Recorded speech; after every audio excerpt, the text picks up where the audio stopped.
Good afternoon, and welcome to the Teahouse chat. And welcome, Kate. Welcome, Susan, Carl, and Laura. Welcome to the Teahouse chat. And it's a beautiful day. We've changed sets from this morning, and we've got a new set running. So, have a cup of tea. I'll pour you a cup of tea first. So, right from the start, I'll pour yours first, and then pour myself one. There we go. So, cheers, everybody. Cheers. Oh, yummy. So welcome to Teahouse Chat. So we have any questions? So what you can do is you can place your hand if you have any questions. Just put in the bottom of your Zoom. You can have a little good hands up, and you put your hand up, and then I know who it is that's speaking, and I can call you and to talk if you like. And then we can make sure that you keep your sound off for the people who don't want to ask any questions. And when you do want to talk, just unmute yourself, and you can ask a question. But put your hand up so then I know who wants to talk.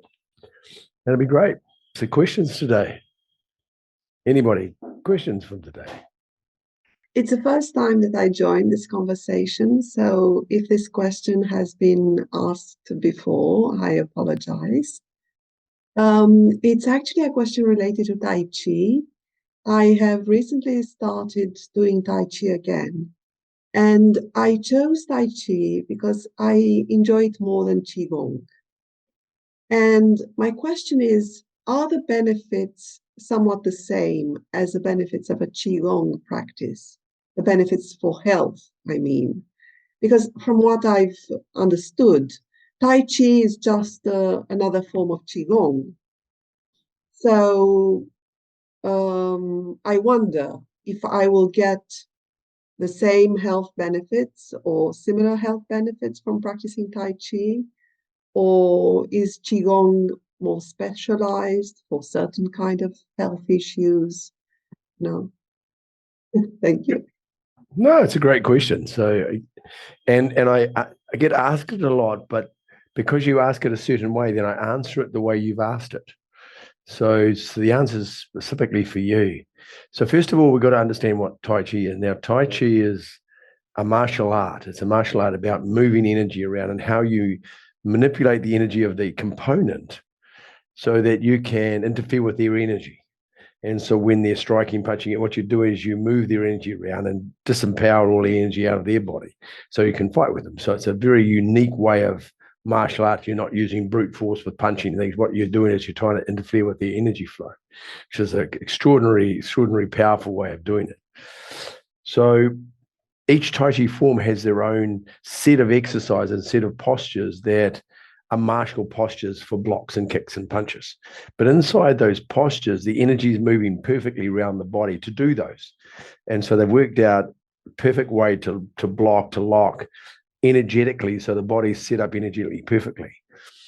So by doing that, then it brings about the movement of energy through your body. So in some of the Qigong systems, they use postures from the Tai Chi forms as particular postures because they know that they are open certain meridians and they certain things in the body, and that posture does that. So then they've taken them out of the martial practice, put them into the Qigong practice, whichever way you want to see it. It could be the other way around, gone from the medical practice, put them in the martial. We'll debate that later, where they've originally come from. But we'll go back and say we'll go from the martial, taking them into a Qigong posture, knowing that brush knee, if we stand in brush knee, always stand in playing the pipa posture, it's really good for certain functions inside our body. And it helps the energy move out certain meridians, and it cleanses the body and creates harmony inside the body. And it will, that particular posture, help to alleviate certain medical conditions because it's just going to do that. Now, when you're doing the Tai Chi form, you're not necessarily thinking of doing Tai Chi medically. You're thinking of doing it to move the energy around, which it will do, which it will go through certain postures and positions and bring about that health part of it. And depending on what posture you're doing and what you're doing with the Tai Chi Qigong and whatever you're doing with the Qigong, it's going to create that, but it's not designed for that. It's designed as a martial art. So go back to the Qigong. The Qigong exercise designed very specifically for medical conditions. Not all of them, but most of the systems have a very distinct medical applications for that posture or that exercise. So they're designed on a very medical level for treating that. And the question is, doing Tai Chi, will it do that? Well, it will. It all depends on which Tai Chi form you're doing too. So some Tai Chi forms are very intricate to carry lots of different postures in them, and those postures create certain movements of energy.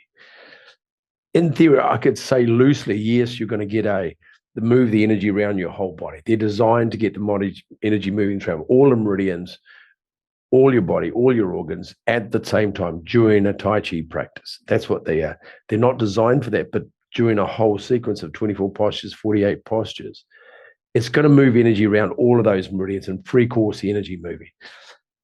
But as I say, it's designed martially. It's more about a martial art. But is it going to get to the health? Yes, it is. But it's not designed for the health. The Qigong medical exercise is designed for specific conditions and using the same thing. And it's difficult because in theory, if you do a Tai Chi form, you're going to do the same thing and move the energy around all the meridians, just as you would if you did Qigong. But they're not taught like that. It's not taught like that. It's not discussed like that. The Qigong is specific for specific dysfunctions inside the body when the Tai Chi is not taught like that. But do they do both? Yes. There you go. The Qigong, a lot of the Qigong is not martial. Some of the Qigong is martial, but a lot of it's not martial. But all the Qigong, all the Tai Chi, you would say that moves the Qi around and makes you healthy in that way, but not the other way around. Anyway, something like that. I don't know. It's a big question you ask. I've tried to shorten form that to understand the difference between the two of them. I mean, I'm a Tai Chi practitioner. I love Tai Chi. So does it keep me really healthy? Yeah, it does. It gets everything moving. And so, but if I have a certain condition, if I get something very specific, if I eat something that's really upset my stomach, I will do Qigong exercise just for the stomach problem. I won't do I'll still do the Tai Chi, but I'll do specific things just for that particular function because I know that's going to work and be a lot stronger. Doesn't mean I don't do the Tai Chi, but the Tai Chi is not designed for stomach disorders, but the Qigong is. Yeah. I don't know if I made that any better or made it more confusing. I'm not too sure about that. Hopefully, anyway, you can feedback if it doesn't quite answer your question because it's a tough question to ask. It's not tough. It's just complicated. Yeah. Anyway, so how was the answer? Have you got what you wanted? Yes. Thank you. That's much clearer now for me. Yeah. Thank you. Enjoy the Tai Chi. I love Tai Chi. Tai Chi is very special. It's a very unique set of I mean, I don't do it I like the martial parts of it, but I do it for health. I do it to get all the energy moving through my body every day. So anyway, very cool. Yeah. Thank you for your question. Thank you. Oh, very cool. Now, who's at top? Katie. Kate, you have a question for me, Kate? I do. Can you hear me? Yeah, I can. Oh, wonderful. Also my first time here. So excited to see that you're offering this. So thank you. I'm very new to Qigong. I had a specific health diagnosis late last year. And in the process of layering on every complementary I could, Qigong sort of came up into the mix and I started doing it and it just felt so good. But I guess coming into it without knowing anything about sort of where it sits within the Chinese medical system, and then also realizing that I was sort of learning underneath someone who was calling it medical Qigong, and then hearing your previous answer about Qigong, if I understood correctly, Qigong being sort of like a medical movement practice.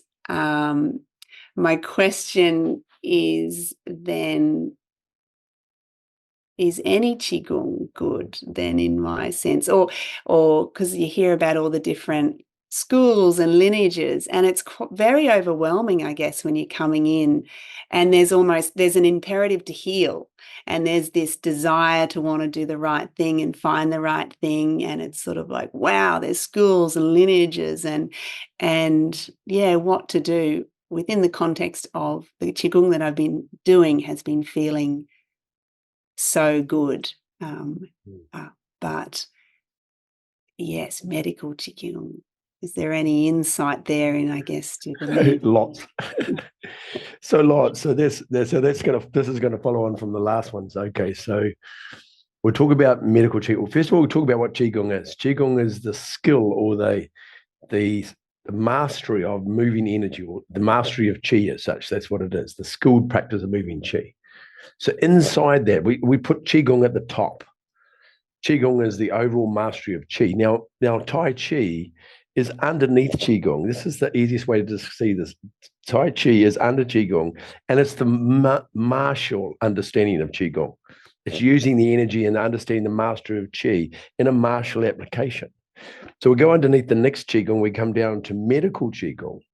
Now, medical Qigong itself, there is a part of medical Qigong, which is a medical practitioner who moves the energy in people's body doing medical Qigong. Yep. And you move it around. Now, the Japanese call it Reiki. Chinese call it medical Qigong. You can debate about where it started and who owns it, but we'll just stay with the Chinese as being the origin.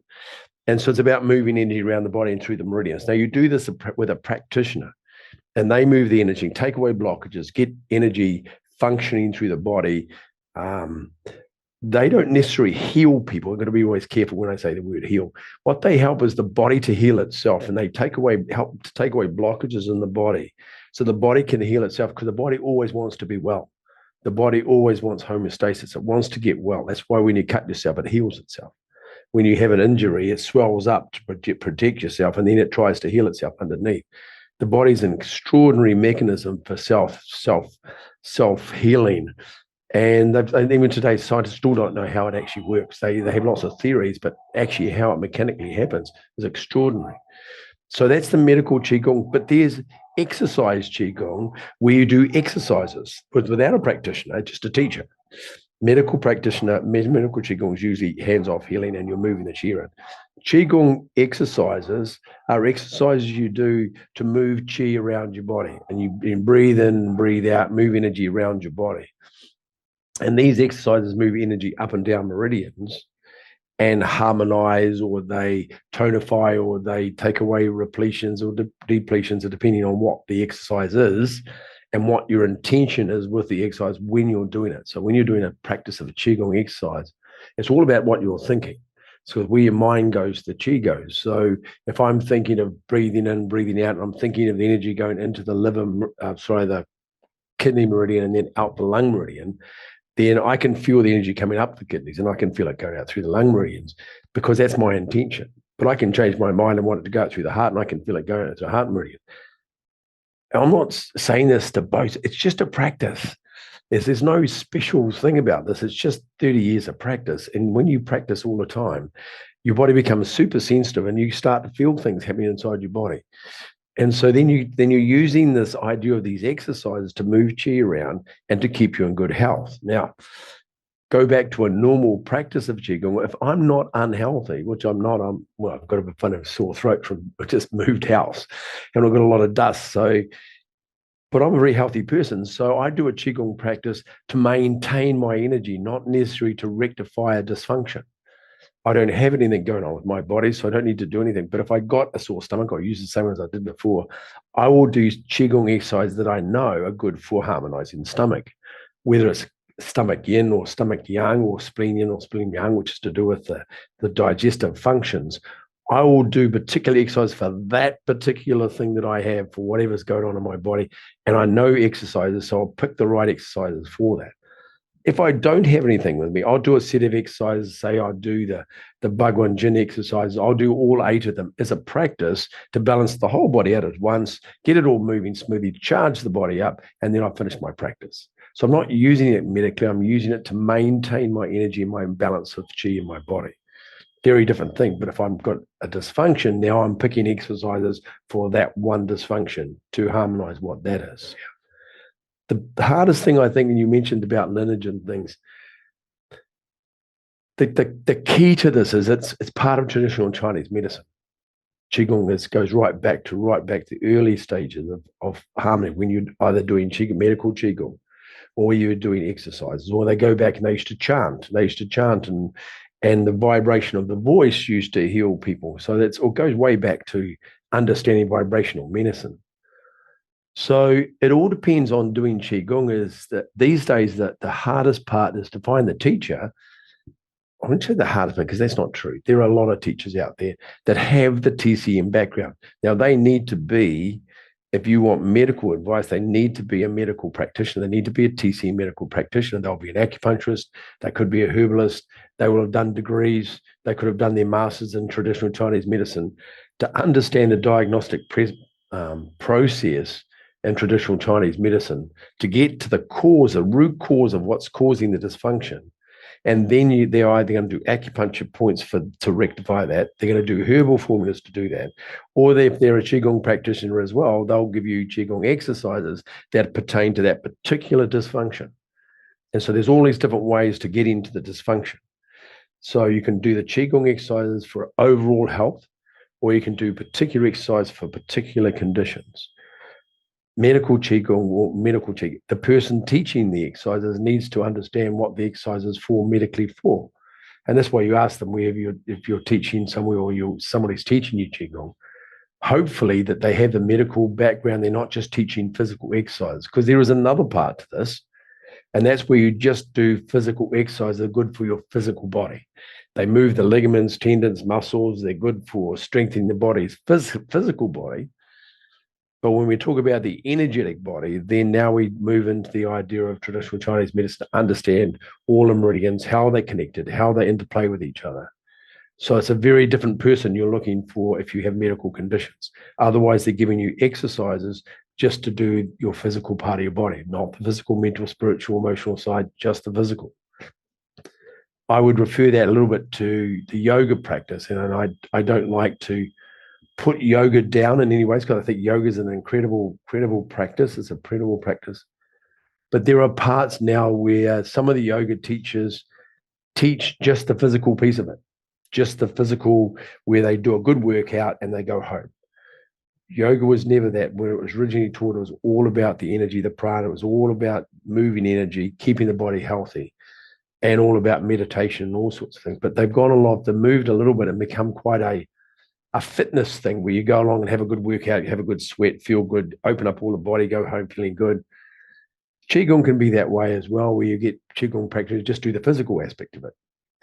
But if you really want to understand traditional Chinese medicine, you need to find someone who teaches Qigong with the medical background, so they understand all the meridians and what exercises, what they do in the body, so it works all together. And I encourage you, if you're going to do that, especially and I did hear you say you had something you were dealing with. You want somebody who would actually know what the traditional Chinese medicine diagnostic would be for that condition. It'll have something how Chinese medicine sees that condition, and they'll have all these things lined up for that particular condition. And it won't be a Western medicine thing. It'll be a traditional Chinese medicine thing. I'm not sure if I made that more clear or made that murky. Trying to make it as simple as possible. Big questions, big subjects. But I'd always go back to finding somebody who does the medical part. Needs to be a medical, traditional Chinese medical doctor. Yep. To get the best from that. Otherwise, it's just exercise. Yep. Anyway. Thank you. Thank you for that. I think you probably saved me several hours on Google going down all sorts of rabbit holes that that would be still leaving me confused. So yes, that clears it up a lot, and I really like that sort of compartmentalization. The sort of tree diagram of the medical Qigong, the exercise Qigong, and everything. So thank you. That's really helpful. Yeah, I think if you understand it or you see it, how it fits into each other, it makes it a lot easier to understand that, and for what you're looking for, because you're looking for a specific thing that you want to help you with, and that's really important that you get the right thing. Otherwise, you can go off on all these tangents and just get lost. So you need someone who can do a diagnosis of you, and then they give you exactly what you need. Yeah, that's what I would say to help you with your question. Yeah, thank you. Traditional Chinese medicine is a bit of a minefield, because it's a big subject, huge subject. And traditional Chinese medicine always tries to go back to the source of the problem. And if you take away the source of the problem, everything else comes after that's going to go away as well. But if you just put a bandage over the symptom, it's never going to get rid of it. You have to go back to where it's coming from. What's creating it inside the body to create that dysfunction? Because it won't be the symptoms. The symptoms are just telling you where it's coming from. And there can be numerous symptoms, and they all point back to one particular culprit that's creating the disharmony. And it's Chinese medicine magical. It's how it works and how they worked it out 3,000 years ago. Well, how many thousands? I mean, lots of years ago, thousands of years ago. How they worked it out and how they worked out their system of diagnosis is extraordinary. I'm narrowing it down to the cause of the problem. Yeah. Anyway, hopefully that helps. You can always ring me if you need to. If you need some assistance, if you can't find it, if you get a bit lost, just message me or something. You can find me. And I think on these it has my contact details. You can message me. We can Skype call if you want to talk about it. You're quite welcome. I'm not trying to drum up business. I don't need business. I don't need patients. But I mean, I just don't. Somebody that's reaching out, asking for help. I'll always try and help you. Yep. And if not, I'll lead you in the right direction of where you can go if you get a bit stuck. You're very welcome to that. I'd like you to help you. So anyway, thanks for your question.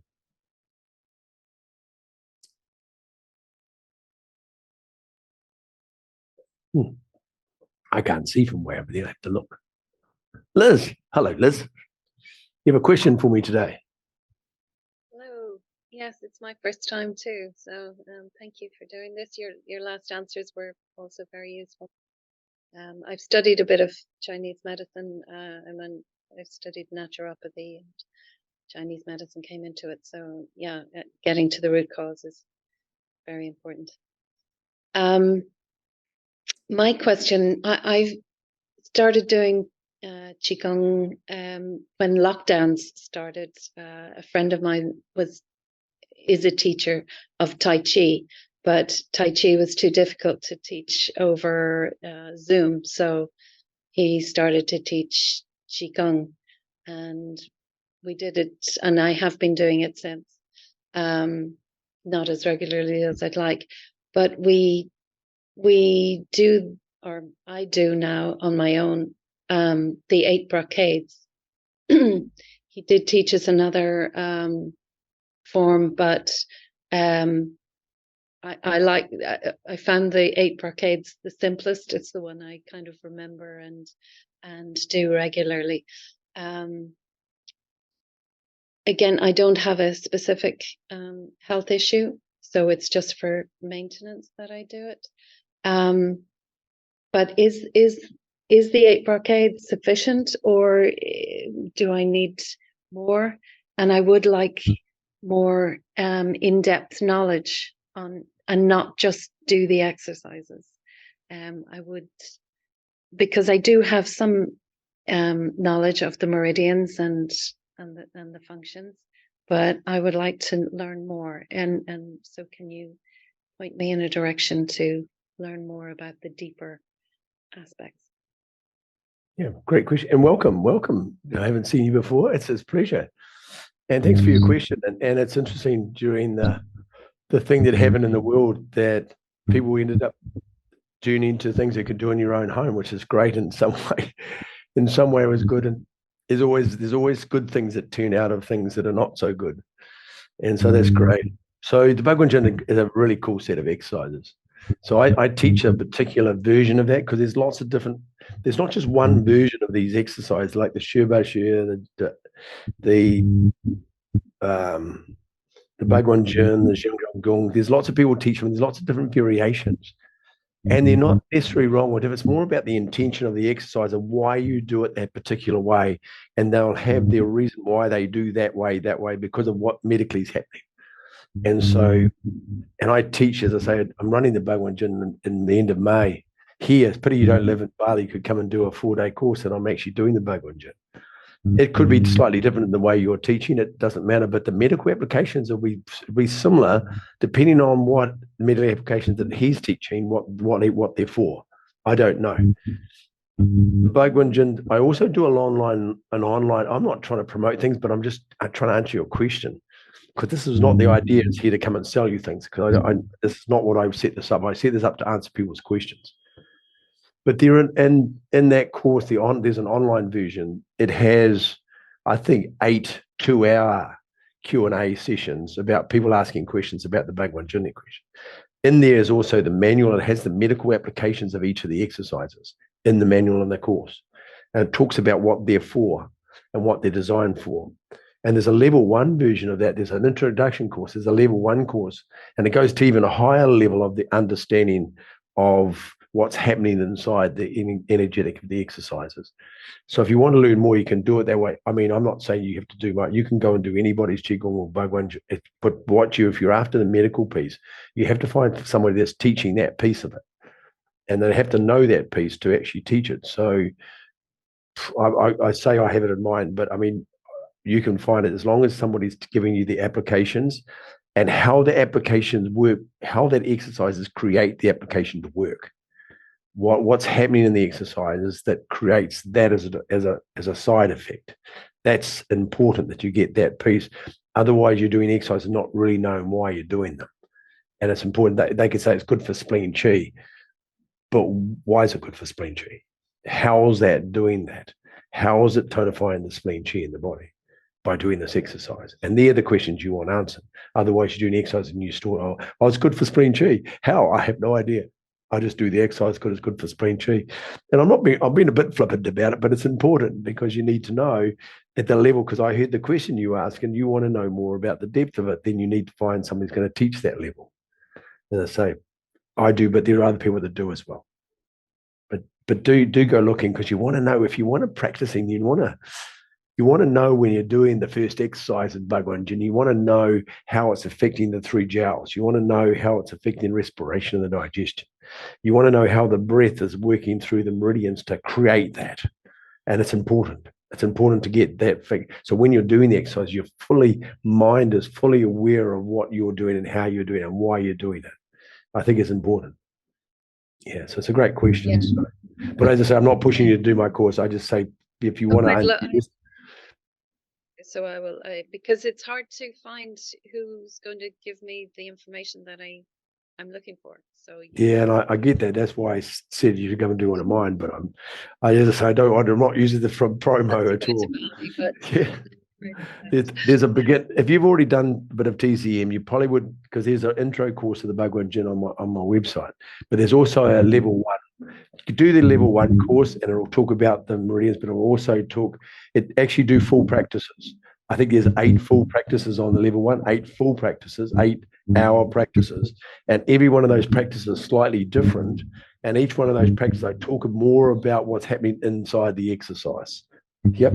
As I said, the way I do it might be slightly different, but the energy, you'll pick up enough to understand the way you're doing it and to understand how they're the same in both. It's just the posture looks slightly different, but the energy movement's the same.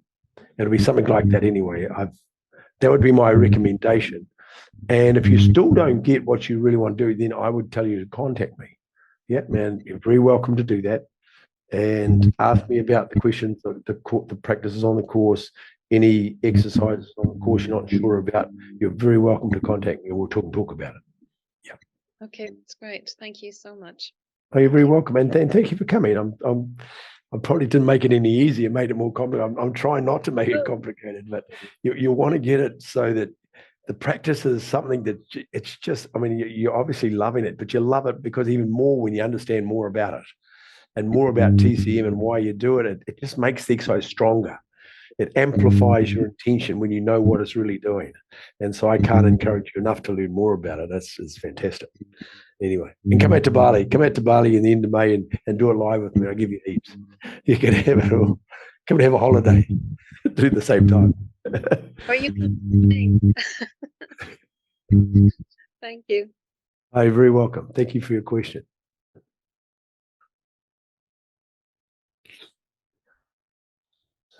Susan. Hello, Susan. Long time no see. Cheers. Hi, Pete. Nice to be here. I have a question. I'll try to keep it more general rather than going into my own specific problem, which I know you don't want people to do on this. I'm thinking about healing tissues and whether or not it's a question of intention, which I've been trying to utilize, and moving energy to the tissues that you want to heal, or is there some other recommendation? I'm talking about muscles, tendons, cartilage, that sort of thing. Yeah, very cool. So first of all, we have to go back to, and also thank you for not talking about self-diagnosis. I appreciate that. And I didn't mention it today, but I don't like to use these Teahouse chats as a come in with medical conditions and I'll give you a free diagnosis. That's not what these are for. So thank you for honoring that, and I appreciate that, because you can also know that you can always contact me about personal things, and you're very welcome to do that. But to answer your question, so for the tissues, then you go back to traditional Chinese medicine and understand who's in charge of the tissues, who's in charge of the ligaments, who's in charge of the blood, who's in charge of the qi movement, because to repair something in the body, to repair, I'll use the arm because it's really close, I can point at it. If we're repairing tissues in the arm, we have muscle fibers, we have muscles that repair themselves, we have ligaments that repair themselves, we have nerves that travel through here. But to do that, we need a good blood supply. We need lots of qi to get there, because the qi in the blood will help to alleviate the dysfunction or whatever's happened to it. Or if it's in a joint. We're talking about joints. Now we know who's in charge of the joints in the body. So once we find out who's in charge of the joint, the muscles and the blood, then if you're doing exercises that tonify the qi in your body, that tonify the blood in your body, if there's a dysfunction in your body somewhere and you send your mental intention to that area, knowing that you're sending energy to the muscle, you're sending qi to the muscle through the different pathways, because you know where the pathways that go through the particular area that's unwell. The blood circulation, you know the blood goes to the area, so you're putting more bloods with all the healthy parts that are going to repair itself. You're also going to tonify the organs, like the spleen is in charge of the organs of the arms and the legs, which is also to do with the blood as well. So you're going to do the blood for the spleen, you're going to get the spleen, you're going to get for the kidneys because of the qi. You're going to get to the liver because it free courses the energy and helps with the blood. So you're going to do exercises for the kidneys, the spleen. You could do exercises for the heart as well, because the heart's got to do with circulation as well. So heart, spleen, liver, kidneys. And all those parts of that body will help rectify what's going on in the arm because of the muscle part of it. And the liver has to do with the sinews and the tendons as well. So you can't go wrong with doing those for that particular function. Now, the next thing, of course, is, depending where it is, unless it's in your lower back and you can't reach, there's the old, I can massage my body. I can massage my body, and my intention in my mind is to move the blood around the joint, is to move the qi around the joint, it's to move if it's cold, to warm it up. If it's too hot, is to take the heat out of the body. You can pull the heat out of the body to get rid to cool it down. You don't want it cold. In injuries, it's quite often cold. So you're getting the qi moving, the blood moving, keeping it warm and not cold and not hot. You're doing that. You're massaging yourself. There's lots of different Chinese balms besides that. I use Tiger Balm because everybody knows that theory, but there's lots of different versions of that. And you can put that on it, and that helps the blood and the qi circulate, and it helps the healing process. There's formulas that Chinese balms you can use that help with the bones, repair bone as well. They help to make the bones knit properly. And there's formulas that they've done Chinese research. They've done research, not Chinese research. They've done research on certain stuff and watch the bones heal faster because of the certain stuff you can buy. And if you want to, when I put it up, just message me when the chat goes up on YouTube, just message me in there, send me a message, and I'll send you the link, or I'll send you a link to the formula I'm talking about. It's really good for that. And it's famous, absolutely famous. And I'll put it up and I'll send a link to it so you can see what it is. And you'll be able to find it wherever you are in the world. And you put that on, sprains, bruising, muscles, bones, stuff's amazing. And it's really simple. You can buy it everywhere because it's just so good. And then you're doing that. You're looking at your diet to make sure you're having good, healthy food. You're making sure you get plenty of rest because the body repairs itself while you're sleeping.